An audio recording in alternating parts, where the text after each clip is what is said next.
What is normal in your country, but seems weird to the rest of the world? Being middle class with a property, having a 6-foot wall, electric fencing linked to an alarm, automated gate and garage doors, with security clamps over the gate motor to prevent theft of the motor, security gates over every door, burglar bars, and a house alarm system with infrared sensors linked to armed response with a reaction time of under 3-4 minutes. South Africa? Yep. Everyone rags on the US for using imperial, but can we talk for a second about how weird we are here in the UK for using both inconsistently? You buy a pint of milk or drink, but a liter of Coke and 25 milliliters of whiskey. People know how many miles to the gallon their cars get, but you buy fuel at pence per liter. You watch the weather forecast and the temperature is in Celsius, but the wind speed is in miles per hour. Most people can tell you their weight in kilograms and their height in feet, and if they can't give you kilograms they can probably give you stone instead, which is even older than pounds, which nobody uses as a unit of measurement, probably because of the confusion between lbs and ps. It's a glorious mess. Canada has this same problem. Distance is measured in metric, but height and weight is in imperial. There are lots of other cases. Distance is measured in time. In my friend's country, Easter is when gangs of boys roam the countryside, pouring water over girls and beating them, gently, with sticks. The girls then have to thank them for it. I thought that was pretty weird. Girls on cold, spring morning in wet t-shirts. Yes, this still happens, for obvious reasons. The beating not so much, at least not outside staged anthropology museum shows. Anyway, I hated when my grandpa would sprinkle us on the Easter Monday with some cologne that smelled horrible, in the spirit of the tradition. Hated it so much. Now, him being gone for years, I look fondly on the memory. The beating still happens. I'm from Czech Republic, which is pretty much the same as Slovakia culture-wise, and the beating, it's more like lightly brushing them, still happens. Especially in a rural area, like where I live. In university we thump the tables to applaud our professors, instead of actually applauding, or doing nothing. During my exchange semester everyone not from Germany was looking at me confused why I did this. In my country we don't applaud our professors, at least not in the one I go to. It has only happened once, when the lecture was especially interesting and professionally done. In my experience it's done for guest lecturers, or at the end of the last lecture of the term. Definitely not at the end of every regular lecture though. A short while ago they stopped selling alcohol after 10 PM. At some stores you couldn't even get non-alcoholic drink. What's weird though is that wine is not considered alcoholic drink, so you can buy it anytime. Welcome to Moldova. In certain US states you can't buy any alcohol in stores after 8 PM or on Sundays. Georgia, the US state, just revised the law to allow alcohol purchases in grocery stores only after 12:30 PM on Sundays. In restaurants, only after 11 AM on Sundays. It used to be not long ago no purchases on Sundays in the state. Heck, even some counties are still dry counties, where you can't buy alcohol at all anytime.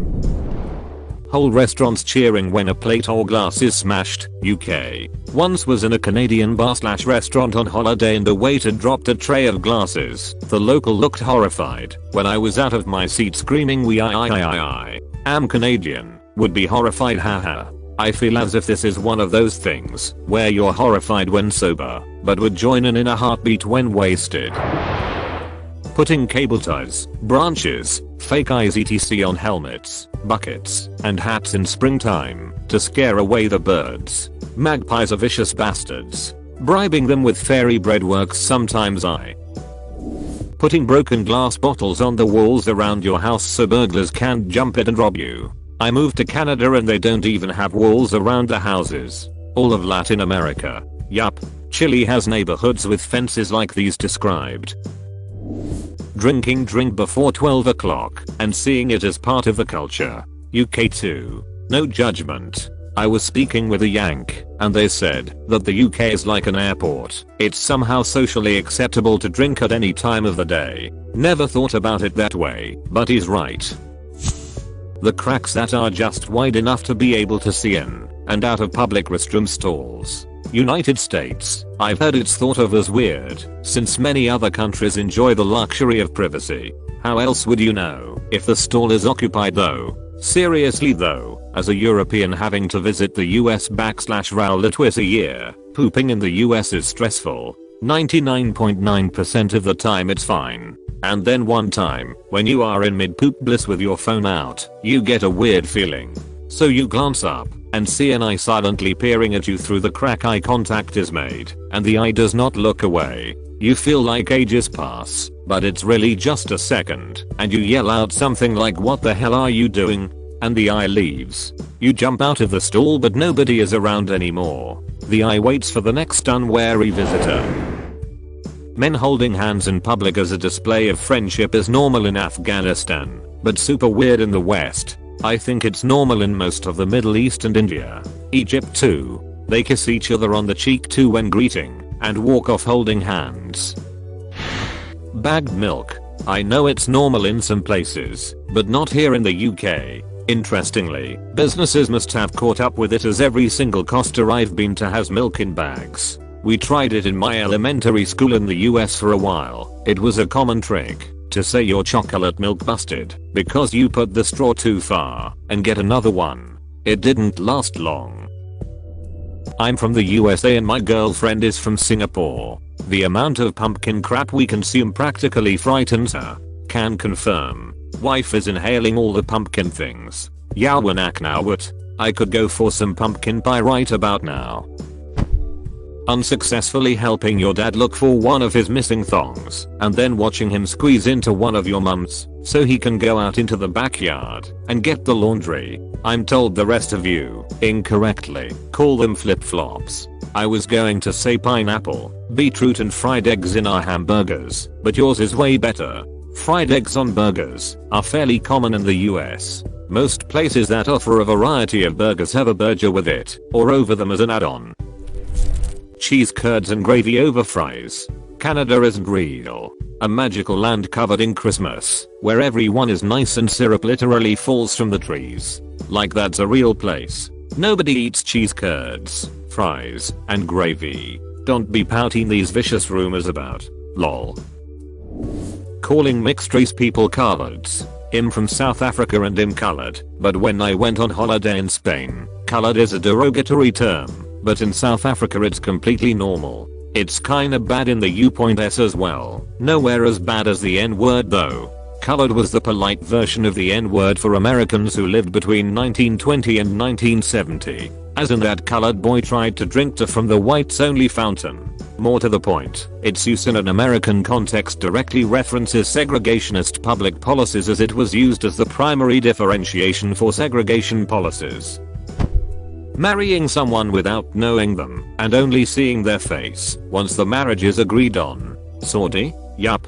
Unfortunately I have to live in that crap hole for about a couple years, but once I'm done I'll be back to Turkey.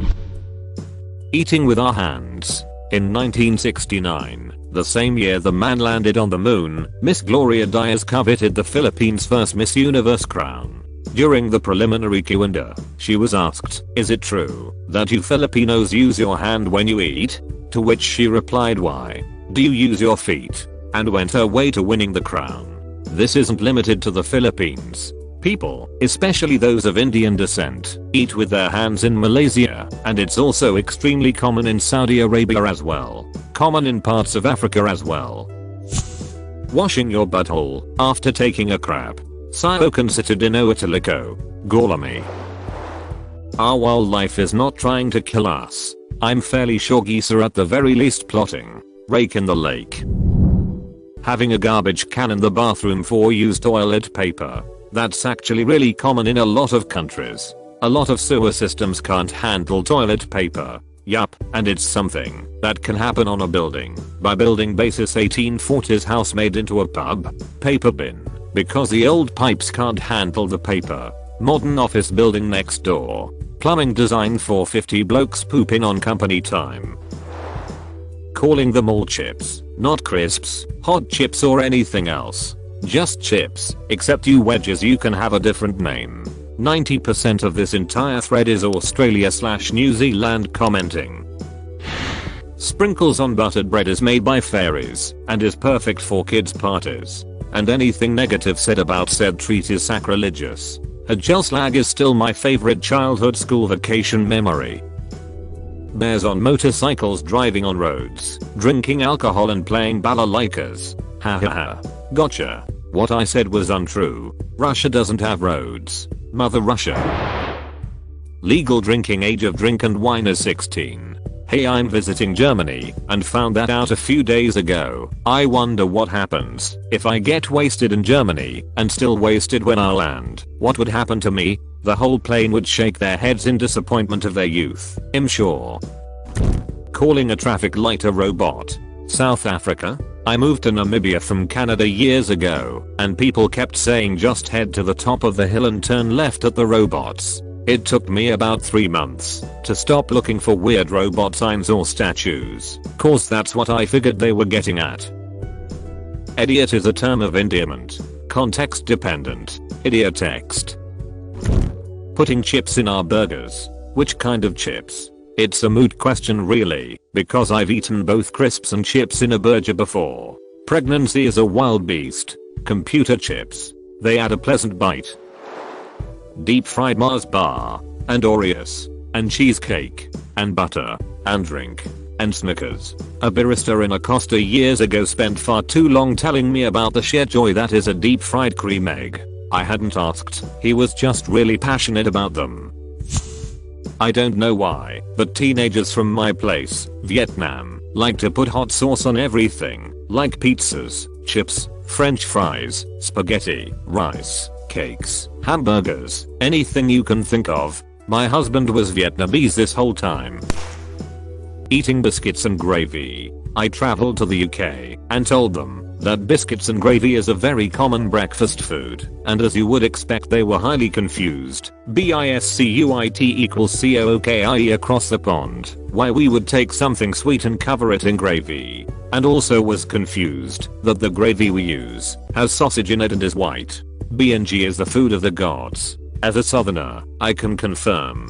Every housewife around here has their own biscuit and gravy recipe and they will gladly tell you in complete detail how to do it just right. Pharmaceutical commercials. This could only be the US, right? I'm from the UK, and the idea of adverts for anything but things like over-the-counter cough medicine or other non-essential medication seems absolutely bizarre. Do you go to the doctors and say, well, I've heard about this great X medicine and I'd like to try it for my X problem. Can you write me a prescription? How does it even work? Over here I just tell the doctor my issue and they decide which medication I get, which almost always will be a generic unbranded one. I pay the PS9 prescription charge and off I go. US nurse here. Sometimes people will come in and say, I saw a commercial for X-Med, maybe that would work for me. Then the doctor will explain their ideas for what meds, if any, they think are best for their situation, and why. Mostly people are just curious, they rarely are sold on any particular one just from an ad one. Also, the advertised drugs are very often not immediately covered by insurance, and tend to be very expensive to the patient. The biggest issue with it is that sometimes people think they may have a certain condition the advertised med will treat, because they have symptoms mentioned in the ad. Do you often feel tired, run down, and have stomach pain? Ask your doctor about. Also, the drug company will send salespeople to the doctor's offices to try and convince the doctor to use whatever new medication is coming out. Men wear skirts, even when it's pouring outside, which is all the time. I loved visiting your country. Still kicking myself for never trying Nine Brew, which is supposedly amazing, and the next most Scottish drink there is next to whiskey. Direct democracy in Switzerland. It often baffles me when I read what the government can pull off in other countries without ever involving the population. Like, yay, you get to elect representatives, but it often seems to me that those people then elect someone who elects someone who elects someone. Is it really still democracy if you're about 5 steps removed from the actual decisions? We've recently decided that and brought in the world's worst form of direct democracy, in which the votes are treated as though they are supreme and immutable, but don't have any legal power, making everyone annoyed. UK if you can't guess. Having a reality TV star as president. Hello Ukraine. Zelensky was the star of a scripted comedy, not a reality show. Where I'm from, the answer is guns. Lots of guns. You shoot guns at 9 years old with your buddy at an old washing machine. They are a way of life, and I suppose death for a lot of people. I understand why people support owning guns. They grew up with them and see them as normal. You tell people from other countries about shooting guns at 9, and they look at you funny. I misread that as you shoot guns at 9-year-olds. Very different. I mean, we do that too. Taxes. We have this weird system where the government really kind of knows what we should pay, but they offer us an opportunity to guess and maybe pay the right thing. But if we don't pay the right thing, we get penalized. I remember listening to a podcast where people all over the world were super confused about how the US does taxes. Most other places the government sends you a bill and you pay it and you're done. I'm American and I'm still confused as to how taxes work. It's intentional, so people keep using tax prep companies. They lobby to prevent simplifying our tax system. I have 2 to share since I'm half, and I get to see those every year. Dead. We celebrate dead, and we have parades about dead. We laugh about dead. Dead is our friend. In Mexico we treat dead with love and fun. Also in Japan we celebrate Kanamura Matsuri, which is basically a parade about fertility with peens everywhere. Small peens. Giant peens as food. Paying for small things with 50 franc notes. In Switzerland it's the norm. In Ireland or the UK, it constitutes a war crime. Well yeah, since we don't use francs. Post Brexit I'll happily take francs, dollars, pretty colored stones. American coinage doesn't have numbers on it. If you see a €1 coin, it has a 1 on it. Seems reasonable enough. In America, just words. Seems like a mean troll on foreigners that can't read our coins. I know the dead presidents on the coins, so it doesn't bother me, but if I went to another country and they insisted upon making me read to use their money, I would probably be mad off. We eat the animals on our national emblem. One of them is actually super good for you. So this is why I never actually saw a unicorn in Scotland.